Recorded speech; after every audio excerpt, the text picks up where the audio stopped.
Hi, hello everyone, welcome to Chemistry Diksuchi. So today we are going to discuss about thermochemical equations, Hess law, so enthalpies, different types of enthalpies ఇవన్నీ కూడా మనం ఈరోజు క్లాస్లో నేర్చుకుందాము. So first one ఏంటంటే thermochemical equation. What is thermochemical equation? Thermochemical equation అంటే ఏదైనా మనము బ్యాలెన్స్డ్ కెమికల్ ఈక్వేషన్ తీసుకున్నప్పుడు బ్యాలెన్స్డ్ కెమికల్ ఈక్వేషన్ ఏదైనా కానీ balanced chemical equation plus reaction enthalpy ఈ రెండింటిని కలిపి మనము థర్మోకెమికల్ ఈక్వేషన్ అని అనొచ్చు. So a balanced chemical equation together with the value of its delta R H అంటే reaction enthalpy is called as a thermochemical equation. So ఈ thermochemical ఈక్వేషన్ని ఇందులో మనము టూ మెయిన్ ఇంపార్టెంట్ పాయింట్స్ అనేవి మనం డిస్కస్ చేయాలి. ఆ మెయిన్ ఇంపార్టెంట్ పాయింట్స్ ఏంటంటే మనం ఏవైతే కోఎఫిషియెంట్స్ తీసుకుంటామో బ్యాలెన్స్డ్ కెమికల్ ఈక్వేషన్లో ఆ కోఎఫిషియెంట్స్ అనేవి మనం దేన్ని చూపిస్తాయి అంటే నెంబర్ ఆఫ్ మోల్స్ని చూపిస్తాయి. ఫర్ ఎగ్జాంపుల్ మనము 2C2H5OH liquid plus 3O2 gas తీసుకున్నాం. 2CO2 gas plus 3H2O liquid. ఈ విధంగా ఒక బ్యాలెన్స్డ్ కెమికల్ ఈక్వేషన్ని మనము తీసుకున్నాము. సో ఇప్పుడు ఇక్కడ ఏవైతే కోఎఫిషియెంట్స్ అంటే ఏంటి, ఇదొక కోఎఫిషియెంట్, ఇదొక కోఎఫిషియెంట్, ఇదొక కోఎఫిషియెంట్, ఇదొక కోఎఫిషియెంట్. సో ఈ కోఎఫిషియెంట్ వాల్యూ అనేది ఏమి రిఫర్ చేస్తుంది? ఓన్లీ నెంబర్ ఆఫ్ మోల్స్ని రిఫర్ చేస్తుంది. Only number of moles. So ఇక్కడ మనకి 2 moles of C2H5OH ethyl alcohol, 3 moles of oxygen, అంతేకాని 3 molecules ఆఫ్ ఆక్సిజన్ కాదు, 3 moles of oxygen, 2 moles of carbon dioxide, 3 moles of water. So ఈ విధంగా మనము first point ఏంటి, coefficients in a balanced thermochemical equation refers to the number of moles of reactants and number of moles of products. అంతేకాని ఇవి మాలిక్యూల్స్గా కాకుండా మాలిక్యూల్స్గా మనము చూడకూడదు అనమాట, నెంబర్ ఆఫ్ మోల్స్గా మనము చూడాల్సి ఉంటుంది. నెక్స్ట్ పాయింట్, ఇది first point. Next second point ఏంటంటే numerical value of delta H. Enthalpy యొక్క న్యూమరికల్ వాల్యూ అనేది దేని మీద డిపెండ్ అవుతుంది? ఓన్లీ నెంబర్ ఆఫ్ మోల్స్ మీద మనకి డిపెండ్ అయ్యి ఉంటుంది. నెంబర్ ఆఫ్ మోల్స్ మీద మనకి ఇది డిపెండ్ అయి ఉంటుంది. Numerical value of delta H refers to the number of moles of substances. So ఇవి 2 పాయింట్స్ అనేవి మనం ఇక్కడ గుర్తుంచుకోవాల్సి ఉంటుంది. సో ఇక్కడ మనం రియాక్షన్ చూసాము, ఈ రియాక్షన్ అనేది బ్యాలెన్స్డ్గా ఉంది. సో నెక్స్ట్ మనకి దీని యొక్క రియాక్షన్ ఎంథాల్పీ ఇచ్చాడు అనుకోండి, is equal to -1367 kJ/mol.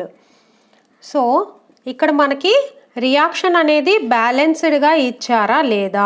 Okay, ఇచ్చారు, balanced reaction. And enthalpy value అనేది ఇచ్చారా లేదా? ఇచ్చారు. సో ఇక్కడ మనకి మైనస్ అనేది ఏది రిఫర్ చేస్తుంది? ఎండోథర్మికా ఎక్సోథర్మికా? మైనస్ అంటే ఏంటి, మన దగ్గర నుండి మనీ అనేవి బయటి వాళ్ళకి ఇచ్చేసాం. మనము అంటే ఎవరు? సిస్టమ్. బయటి వాళ్ళు అంటే ఎవరు? సరౌండింగ్స్కి మనీ మనం ఇచ్చేస్తేనే కదా మన దగ్గర లెస్ అనేది ఉంటుంది. అంటే సిస్టమ్ నుండి సరౌండింగ్స్కి ఇచ్చేసామన్నమాట. అంటే హీట్ అనేది సిస్టమ్ నుండి సరౌండింగ్కి వెళ్తుంది. కాబట్టి ఇక్కడ జరిగే రియాక్షన్ ఏంటి? ఎక్సోథర్మిక్ రియాక్షన్లోనే మనకి నెగిటివ్ వాల్యూస్ అనేవి వస్తాయన్నమాట. ఇదేంటి? Exothermic reaction. సో ఇంకొక రియాక్షన్ కూడా మనము చూసినట్లయితే Fe2O3 ఎగ్జాంపుల్గా తీసుకుందాం. మనం సాలిడ్ ప్లస్ 3H2 గ్యాస్ని తీసుకుందాము. Gives rise 2Fe solid plus 3H2O liquid. So ఈ బ్యాలెన్స్డ్ రియాక్షన్ మనం చూసినట్లయితే సో దీని యొక్క delta formation of enthalpy values ఇచ్చాడు. H2O కామా లిక్విడ్ అని పెట్టాలి. H2O అనేది లిక్విడ్ ఫామ్లో ఉందన్నమాట. That is equal to -285.8 kilojoule per mole. Formation of enthalpy H2O లిక్విడ్లో ఫార్మేషన్ ఆఫ్ ఎంథాల్పీ ఎంత? -285.8. Next formation of enthalpy of Fe2O3, ఇది సాలిడ్ ఫామ్లో ఉంది. దీని వాల్యూ ఎంత? -824.2 కిలోజౌల్ పర్ మోల్. సో మనము ఐరన్ తీసుకున్నాం అనుకోండి, formation of enthalpy of iron తీసుకుంటే ఇది ప్యూర్ ఫామ్లో ఉంది కాబట్టి దీని వాల్యూ ఎలా ఉంటుంది? 0 ఉంటుందన్నమాట. ఇది సాలిడ్ ఫామ్లో ఉందనుకోండి, దాని వాల్యూ ఎలా ఉంటుంది? 0 ఉంటుంది. అదే మనము formation of enthalpy formation H2 gas తీసుకుంటే H2 అనేది గ్యాసియస్ స్టేట్లో ఉంటే దాని ఫార్మేషన్ 0 ఉంటుందని లాస్ట్ క్లాస్లో మనం చెప్పుకున్నాము. సో దీని యొక్క వాల్యూ 0 ఉంటుంది, దీని యొక్క వాల్యూ అనేది 0 ఉంటుంది. ఇప్పుడు మనకి ఏమి ఇచ్చాడు? ఎంథాల్పీ, ఫార్మేషన్ ఆఫ్ ఎంథాల్పీ ఇచ్చాడు. మనం కనుక్కోవాల్సింది ఏంటంటే రియాక్షన్ ఎంథాల్పీ కనుక్కోవాలి. సో రియాక్షన్ ఎంథాల్పీ కనుక్కున్నట్లయితే లాస్ట్ క్లాస్లో కూడా మనం కొన్ని ప్రాబ్లమ్స్ అనేవి చేసాము. So that is equal to products enthalpies minus, అంటే ఇక్కడ కోఎఫిషియంట్ రావాలి. కోఎఫిషియంట్ 3H2O తీసుకున్నాం అనుకోండి, కోఎఫిషియంట్ ఎంత? 3 ఇంటూ H2O అంటే ఎంత? 285.8 కిలోజౌల్ పర్ మోల్. నెక్స్ట్ మనకి ఏముంది? ఐరన్ ఉంది. ఐరన్ సాలిడ్లో మనకి ఎంత ఉంది? 0 ఉంది కాబట్టి నేనేం తీసుకోవట్లేదు, 0. సో ఇవి ప్రోడక్ట్స్ అయిపోయాయి. నెక్స్ట్ ఏంటి? రియాక్టెంట్స్లో కూడా H2 గ్యాస్ యొక్క వాల్యూ ఎంత? 0 కాబట్టి మనం దీన్ని తీసుకోము, ఓన్లీ దీన్ని తీసుకుంటున్నాము. సో 1 కోఎఫిషియంట్ ఎంత ఉంది? ఇది 1 coefficient 1 into -824.2 kilojoule per mole. So దీన్ని మనం క్యాలిక్యులేట్ చేసినట్లయితే -33 కిలోజౌల్స్ అనేది వస్తుందన్నమాట. సో ఎంథాల్పీ ఆఫ్ ఫార్మేషన్ మనకి తెలిసినట్లయితే రియాక్షన్ బ్యాలెన్స్డ్ రియాక్షన్, చూడండి బ్యాలెన్స్డ్ రియాక్షన్ అనేది మనకి కావాలి. Next formation of enthalpy formation అనే వాల్యూస్ అనేవి కావాలి. అప్పుడు మనం రియాక్షన్ ఎంథాల్పీని మనం ఈజీగా క్యాలిక్యులేట్ చేయగలం అన్నమాట. సో ఇవి కోఎఫిషియంట్స్ మీద మనకి నెంబర్ ఆఫ్ మోల్స్ మీద డిపెండ్ అయ్యి ఉంటుందన్నమాట ఫార్ములా అనేది. సో మనం ఇక్కడ కెమికల్ రియాక్షన్ని బ్యాలెన్స్డ్ చేసాము అంటే మనకి ఇక్కడ వచ్చేటటువంటి రియాక్షన్ ఎంథాల్పీ అనేది పర్ మోల్స్లో వస్తుందన్నమాట. సో మనము వన్స్ బ్యాలెన్స్ చేసామంటే అది మనకి వచ్చేటటువంటి వాల్యూ రియాక్షన్ ఎంథాల్పీ అనేది ఎలా ఉంటుంది? పర్ మోల్ ఆఫ్ రియాక్షన్ అనేది ఉంటుంది. మనం ఈ విధంగా బ్యాలెన్స్ చేసాము. అదే వేరే విధంగా బ్యాలెన్స్ చేసామనుకోండి, for example only ½ mole of Fe2O3 అనేది ఇన్వాల్వ్ అయ్యింది అనుకోండి. సో అప్పుడు ఏం జరుగుతుందో చూద్దాం. సో మనము ½ Fe2O3 సాలిడ్ స్టేట్ ప్లస్ 3/2 మనం రియాక్షన్ మొత్తం హాఫ్ తీసుకుంటున్నాం. సో అప్పుడు మనకి FeS ప్లస్ 3/2 H2O లిక్విడ్ అనేది మనకి ఫామ్ అవుతుంది. సో ఇక్కడ మనము ఫార్ములా వేసామనుకోండి, సో ఇది H2 అనుకోండి, ఎంథాల్పీ ఆఫ్ H2, ఫస్ట్ది H1 అనుకోండి, ఇది H2. సో ఇక్కడ మనం వేసినట్లయితే మనకి ఇక్కడ ఏమైంది? 3/2 ఉంది H2O. 3/2 into -285.83 kilojoule per mole minus మనకి ఇక్కడ హాఫ్ ఉంది, half into -824.2 kilojoule per mole అనేది ఉంది ఇక్కడ. సో దీన్ని మనం క్యాలిక్యులేట్ చేస్తే -16.6 కిలోజౌల్ పర్ మోల్ అనేది వచ్చింది. ఫస్ట్ ఎంత వచ్చింది? 33.3 కిలోజౌల్ పర్ మోల్ వచ్చింది. అంటే మనకి డెల్టా ఆర్ H2 వాల్యూ అనేది ఏ విధంగా వచ్చింది? మనకి 1/2 డెల్టా ఆర్ H1 వాల్యూగా వచ్చిందనమాట. అంటే H1 వాల్యూ ఎంత మనకి? 33.3/2 ఎంత వస్తుంది? 16.6 వస్తుంది kilojoule per mole. So enthalpy అనేది ఒక ఎక్స్టెన్సివ్ ప్రాపర్టీ అనమాట. ఎక్స్టెన్సివ్ క్వాంటిటీ అంటే ఎక్స్టెన్సివ్ క్వాంటిటీ మీద డిపెండ్ అయ్యి ఉంటుందన్నమాట. క్వాంటిటీ ఇక్కడ మనం 1 మోల్ తీసుకున్నాం, ఇక్కడ మనం 1/2 మోల్ తీసుకున్నాం. చూడండి 1 మోల్ 1/2 మోల్ తీసుకునేసరికి మనకి ఇక్కడ కూడా ఎంథాల్పీలో అనేది చేంజ్ అనేది ఉంది. కాబట్టి దీన్ని ఏమంటున్నాం మనం, ఎక్స్టెన్సివ్ ప్రాపర్టీ అని అంటున్నాం అన్నమాట. సో ఇంకొక ఇంపార్టెంట్ పాయింట్ ఏంటంటే, when chemical reaction is reversed, chemical reaction is reversed, ఏదన్నా ఒక కెమికల్ రియాక్షన్ తీసుకున్నాం అనుకోండి, దాన్ని రివర్స్ చేసాము. When chemical reaction is reversed, the value of reaction enthalpy also reversed it's sign అనేది రివర్స్ అవుతుందన్నమాట. సో ఫర్ ఎగ్జాంపుల్ మనం తీసుకున్నట్లయితే N2 gas plus 3H2 gas తీసుకున్నాం. సో ఇక్కడ మనకి NH3 గ్యాస్ అనేది మనకి ఇక్కడ ఫామ్ అవుతుంది. దీని యొక్క రియాక్షన్ ఎంథాల్పీ వాల్యూ అనేది -91.8 కిలోజౌల్స్ అనుకోండి. సో ఇప్పుడు నేనేం చేశాను, ఈ రియాక్షన్ని రివర్స్గా రాశాను. రివర్స్ అంటే 2NH3ని ఫస్ట్ రాశాను. 2NH3 గ్యాస్ నుండి మనకి ఏం ఏర్పడుతున్నాయి, N2 gas plus 3H2 gas అని ఈ విధంగా రాశాను. రివర్స్లో రాశాను రియాక్షన్ అనేది. రివర్స్లో రాసినప్పుడు ఇక్కడ ఏదైతే సైన్ ఉందో అంటే మైనస్ ఉందో, మైనస్ ఏమో ప్లస్ అవుతుంది, ఒకవేళ ప్లస్ ఉంటేనేమో మైనస్ అవుతుంది. సో దీని యొక్క రియాక్షన్ ఎంథాల్పీ వాల్యూ ఏమవుతుంది, ప్లస్ 91.8 కిలోజౌల్ అని అవుతుందన్నమాట. ఇది కూడా చాలా important point. When chemical reaction is reversed, the value of reaction enthalpy is reversed in sign. So ఇవి థర్మోకెమికల్ ఈక్వేషన్. సో నెక్స్ట్ మనం హెస్ లా అంటే ఏంటో చూద్దాం. సో హెస్ లా అంటే ఏంటంటే, మనము ఎంథాల్పీ తీసుకున్నాం. ఎంథాల్పీ అనేది ఒక స్టేట్ ఫంక్షన్. ఎంథాల్పీ అనేది ఒక స్టేట్ ఫంక్షన్. ఇది పాత్ మీద డిపెండ్ అయ్యి ఉండదన్నమాట. Initial state, final state, so మనకి పాత్ మీద డిపెండ్ అయ్యి ఉండకుండా ఉండేటటువంటిది కాబట్టి దీన్ని ఏమంటున్నాం మనం, స్టేట్ ఫంక్షన్ అంటున్నాము. So change in enthalpy also independent of path between initial state and final state. Initial స్టేట్కి ఫైనల్ స్టేట్కి మధ్యలో ఏదైతే పాత్ ఉంటుందో దాని మీద ఎంథాల్పీ చేంజ్ అనేది డిపెండ్ అయ్యి ఉండదన్నమాట. సో ఫర్ ఎగ్జాంపుల్ మనము మన హౌస్ ఇక్కడ ఉందనుకోండి, మన ఇల్లు ఇక్కడ ఉంది. సో ఇక్కడ మన కాలేజ్ అనేది ఉందనుకోండి. సో ఇక్కడ కాలేజ్ ఉంది. సో ఇక్కడ మనకి మన ఫ్రెండ్ ఇల్లు ఇక్కడ ఒకటి ఉంది. నెక్స్ట్ ఇక్కడ ఒక టెంపుల్ ఉంది. నెక్స్ట్ ఇంకా చూస్తే ఇక్కడ ఒక షాప్ ఉంది. సో ఈ విధంగా ఉంది. సో నేను హోమ్ నుండి కాలేజ్కి వెళ్తున్నాను. సో హోమ్ నుండి కాలేజ్కి నేను డైరెక్ట్గా ఇలా వెళ్ళినా కానీ, ఈ రూట్లో వెళ్ళినా కానీ, అంటే సింగిల్ స్టెప్ అన్నమాట. ఇక్కడ నుండి డైరెక్ట్గా కాలేజ్కి వెళ్ళిపోయాను.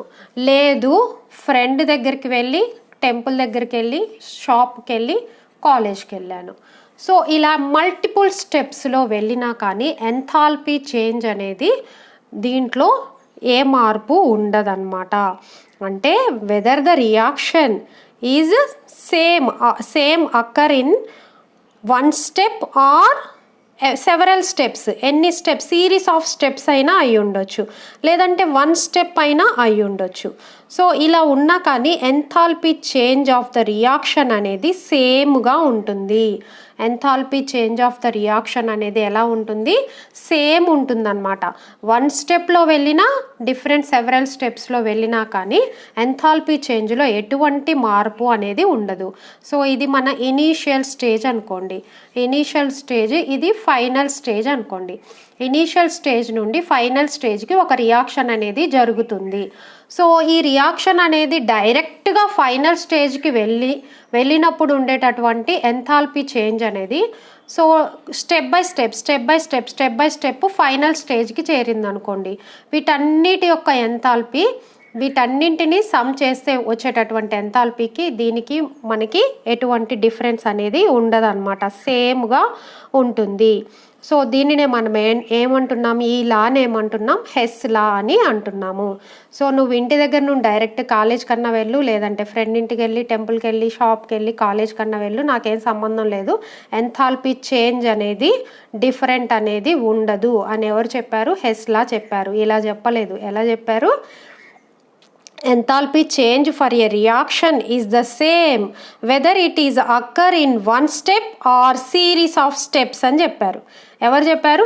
హెస్ లా అనేది మనకి ఈ విధంగా వివరిస్తుంది అన్నమాట. So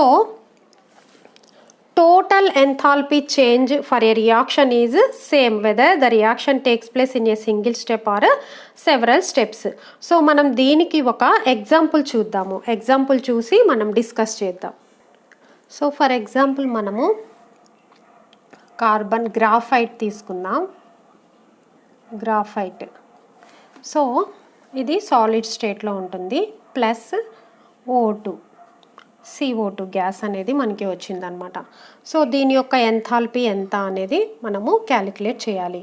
so carbon plus carbon solid plus half O2 gas gives rise carbon monoxide.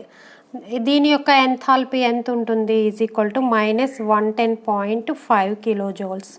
So next మనం చూసినట్లయితే CO gas plus half O2 gives rise CO2. ఇది 1 అనుకోండి, ఇది 2 అనుకోండి. సో దీని యొక్క ఎంథాల్పీ ఎంత ఉంటుంది? 283 కిలోజౌల్స్.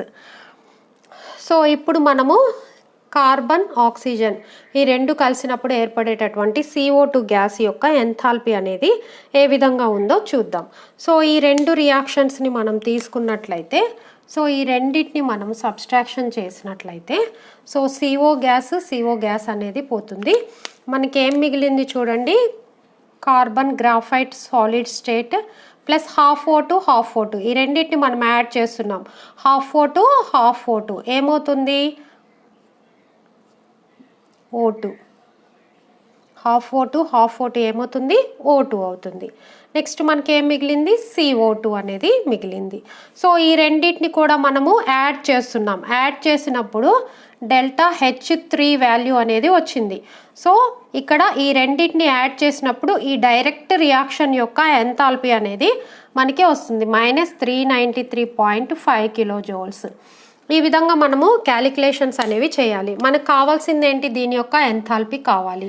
సో మనకి ఈ వాల్యూ తెలుసు, H1 వాల్యూ తెలుసు, H2 వాల్యూ తెలుసు. సో ఈ రెండు బ్యాలెన్స్ ఈక్వేషన్స్ మనం చేసి రెండింటి నుండి మనం యాడ్ చేసినప్పుడు మనకి ఈ విధంగా ఈ రియాక్షన్ అనేది మనకి వస్తుందన్నమాట.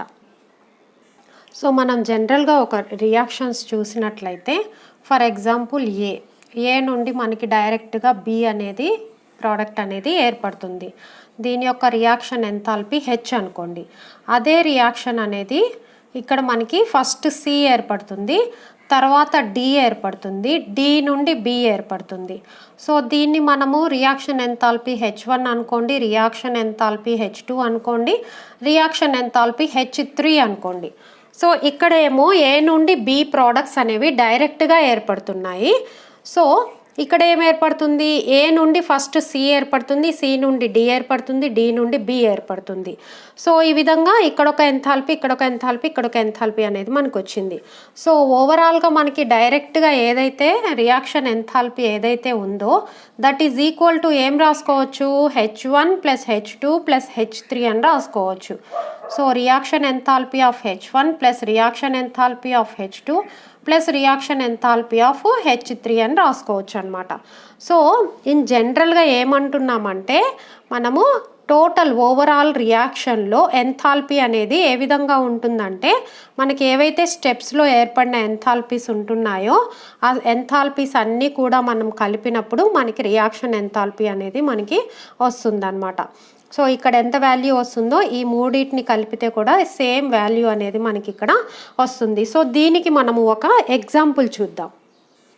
సో మనకు కొంత డేటా ఇచ్చాడు, అదేంటంటే carbon plus O2 gives rise CO2. దీని యొక్క డెల్టా H వాల్యూ ఎంతంటే -395 కిలోజౌల్స్ పర్ మోల్, కిలోజౌల్స్ అనుకోండి. So next H2 plus half O2 gives rise H2O. దీని యొక్క రియాక్షన్ ఎంథాల్పీ 269.4 కిలోజౌల్స్ ఇచ్చాడు అనుకోండి. Next 6 carbon plus 6 H2 plus 3 O2.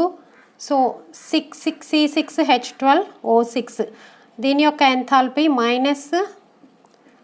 0.8 kilo joules. So ఈ reaction చూసినట్లయితే ఈ 3 స్టెప్స్ మనకి ఇచ్చాడనమాట. సో 3 స్టెప్స్ ఇచ్చి మనకి ఏం కనుక్కోమన్నాడంటే మనకి C6H12O6 plus 6O2 gives rise 6CO2 plus 6H2O యొక్క ఎంథాల్పీ ఎంత అని కనుక్కోమన్నాడు. సో దీని యొక్క ఈ రియాక్షన్ యొక్క ఎంథాల్పీ అనేది మనం కనుక్కోవాలి. మనకి ఇచ్చిన 3 రియాక్షన్స్ అనేవి ఇచ్చారనమాట. దీని యొక్క ఎంథాల్పీ అనేది మనము కనుక్కోవాల్సి ఉంటుంది. సో మనము 1 by 1 మనము కనుక్కుందాం. సో 1 by 1 కనుక్కుందాం అంటే మనకి ఇదెంత C6H12O6. సో దీన్ని ఫస్ట్ స్టెప్ అనుకోండి. ఫస్ట్ స్టెప్లో మనం ఏం తీసుకుందాం, C6H12O6 తీసుకుందాం. సో మనకి ఇచ్చినటువంటి రియాక్షన్స్లో C6H12O6 ఎక్కడుంది, ఇటు సైడ్ ఉంది C6H12O6. మనం దీన్ని ఏం చేద్దామంటే ఈ రియాక్షన్ని రివర్స్గా రాసుకుందాం.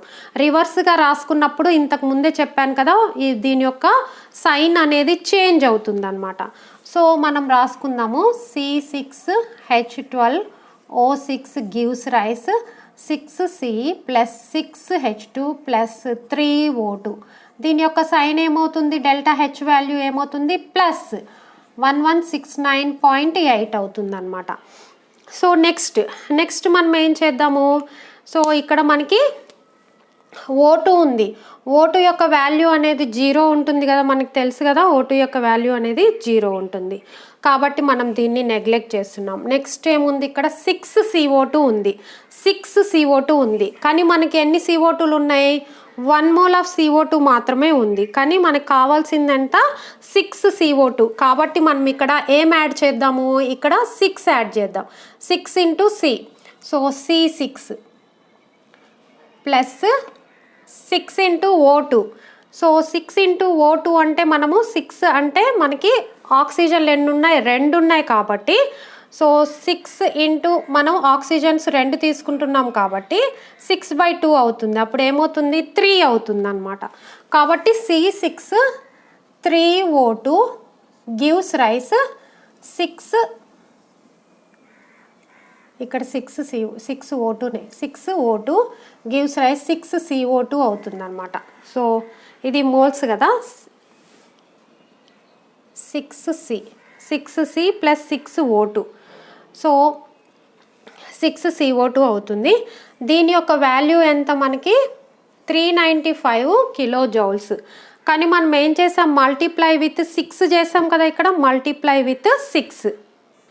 చూడండి ఇక్కడ ఏం చేశాను నేను, multiply with 6 into C 6C 6 into O2 6O2 6 into CO2 6CO2 6 into 395 kilo joules కూడా చేయాల్సి ఉంటుంది అనమాట. మరి అంతా కూడా మల్టిప్లై చేసాం కదా మనం, కాబట్టి ఈ వాల్యూని కూడా మనము ఇంటూ 6 వేసి మల్టిప్లై చేయాల్సి ఉంటుంది. ఈ టైప్ ఆఫ్ క్వశ్చన్స్ కూడా వస్తాయి, మీరు కన్ఫ్యూజ్ అయిపోయి డైరెక్ట్గా ఈ వాల్యూ వేసుకోవద్దు. మనం ఇక్కడ ఇంటూ 6 చేసాం కాబట్టి ఇక్కడ కూడా ఇంటూ 6 చేసి దీని యొక్క వాల్యూ అనేది ఇక్కడ మనము రాసుకోవాల్సి ఉంటుంది. So that is equal to minus 1616.4. So మనకి CO2 కూడా అయిపోయింది. Next 6H2O. సో దీన్ని కూడా మనము 6తో మల్టిప్లై చేద్దాం. 6H2O దీన్ని కూడా మనకు ఓన్లీ 1 mole ఆఫ్ H2Oనే ఉంది కదా, కాబట్టి దీన్ని కూడా 6తో మల్టిప్లై చేస్తే 6 into H2 6H2. So 6H2 plus 6 into half O2 6 into half O2. So ఇక్కడ 3O2 gives rise 6 into H2O 6H2O.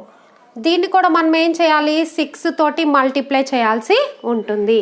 So delta H is equal to అప్పుడు ఏమవుతుంది, మైనస్ 2370 కిలో జౌల్స్. సో ఇప్పుడు చూసినట్లయితే ఓవరాల్ రియాక్షన్ని మనం చూసినట్లయితే చూడండి, ఇక్కడ మనకి ఏమేమవుతున్నాయి, సో 6C క్యాన్సిల్ అయిపోయింది. నెక్స్ట్ మనం చూసినట్లయితే 3O2 3O2 క్యాన్సిల్ అయిపోయింది. నెక్స్ట్ 6H2 క్యాన్సిల్ అయిపోయింది. సో ఇంకా ఏమన్నా ఉన్నాయా? ఏం లేవు. సో మనము ఇక్కడ చూసినట్లయితే ఓవరాల్గా C6H12O6 plus 6O2 gives rise 6CO2 plus 6H2O. మనకు కావాల్సిన రియాక్షన్ కూడా ఇదే కదా. సో మనకు కావాల్సిన రియాక్షన్ కూడా ఇదే. కాబట్టి మనం ఏం చేస్తున్నాము, first step, second step, third step వీటన్నింటిని కూడా మనము యాడ్ చేస్తున్నాం అన్నమాట. మొత్తం అన్నిటిని కూడా ఓవరాల్గా యాడ్ చేస్తున్నాము. సో యాడ్ చేసినప్పుడు మనకి వాల్యూ ఎంత వస్తుందంటే వీటన్నింటిని యాడ్ చేయాలి. యాడ్ చేసినప్పుడు -2816.6 కిలోజౌల్స్. సో ఈ విధంగా మనము ఒక్కొక్క స్టెప్లో ఏదైతే చేంజ్ ఇన్ ఎంథాల్పీ వస్తుందో ఓవరాల్గా మనకి ఏ స్టెప్ కావాలి, మనకి దీని యొక్క ఎంథాల్పీ చేంజ్ అనేది కావాలి. కాబట్టి ఇది ఎలా వస్తుంది, ఈ రియాక్షన్ అనేది ఎలా వస్తుంది అనేది మనము ఇక్కడ చూసామన్నమాట. అంటే ఫస్ట్ తీసుకోవాల్సింది ఏంటి, C6H12O6. ఇక్కడ రావాలంటే ఇటువైపు తీసుకోవాలి కదా మనం, కాబట్టి ఇటువైపు తీసుకున్నా. ఇటువైపు తీసుకున్నప్పుడు ఏమవుతుంది, సైన్ అనేది చేంజ్ అవుతుంది. సైన్ చేంజ్ దగ్గర కన్ఫ్యూజ్ అవ్వద్దు. సైన్ చేంజ్ రివర్స్ రాసామంటే సైన్ చేంజ్ అవుతుంది. నెక్స్ట్ ఇక్కడ నెంబర్ ఆఫ్ మోల్స్ చేంజ్ చేసామంటే ఇక్కడ కూడా నెంబర్ ఆఫ్ మోల్స్ చేంజ్ చేయాల్సి ఉంటుంది. ఒక్క చోట చేంజ్ చేయడానికి ఉండదు. ఓవరాల్ రియాక్షన్లో నెంబర్ ఆఫ్ మోల్స్ వేసుకోవాల్సిందే.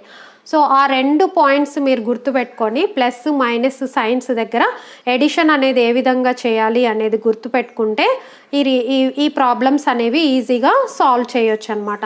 సో ఈ విధంగా మనకి first step, second step, third స్టెప్లో మనకి ఏవైతే ఎంథాల్పీ చేంజ్ వాల్యూస్ వస్తున్నాయో వాటన్నింటిని యాడ్ చేసినప్పుడు మనకి ఓవరాల్ రియాక్షన్ యొక్క ఎంథాల్పీ అనేది వస్తుందన్నమాట. సో ఇది ఈరోజు క్లాసు. సో ఈరోజు క్లాస్ కనుక మీకు నచ్చినట్లయితే please encourage me, please subscribe my channel. Thank you.